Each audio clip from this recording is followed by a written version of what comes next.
Greetings, friends and colleagues. Welcome back to Three Things Thursday.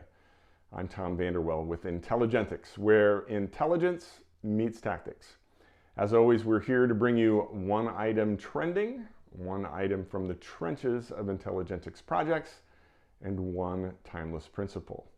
Well, one of the things that is trending among many of our clients in the industrial, component, distribution, and B2B arena is digital transformation, which has only intensified with the massive changes the global pandemic has forced on companies, their supply chains, and their workforce.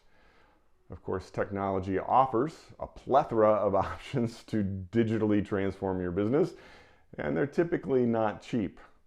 Daimler just committed to an $85 billion five-year digital transformation along with electrification.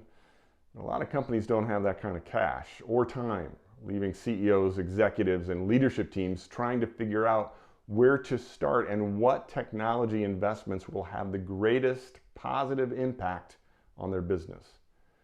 Well, here in the trenches at Intelligentix, we're working on both a strategic positioning survey and a service quality assessment for a client in the distribution sector.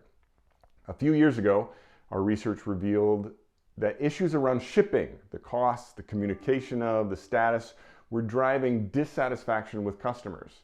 And our service quality assessment revealed that their customer service team was wasting time, energy, resources, answering unnecessary emails about shipping status and tracking. Together, this intelligence made it clear that digitally transforming communication around orders, shipping, tracking, and costs would drive higher levels of satisfaction, but also create efficiencies that save costs, which would offset the cost of the technology. And that brings me to this week's timeless principle. An ancient Chinese proverb says that a wise person makes their own decisions, while the fool follows public opinion. There are marketing machines investing big money to convince you that you want the technology they're selling. Here at Intelligentix, we want our clients to make wise decisions based on a clear understanding of what their customers think, expect, and want. If you'd like a partner who can help you figure out what's going on in your customer's mind and which decisions are going to be wise for you and your business in digitally transforming, give me a call. It's what we do here at Intelligentix, where intelligence meets tactics. Have a great day.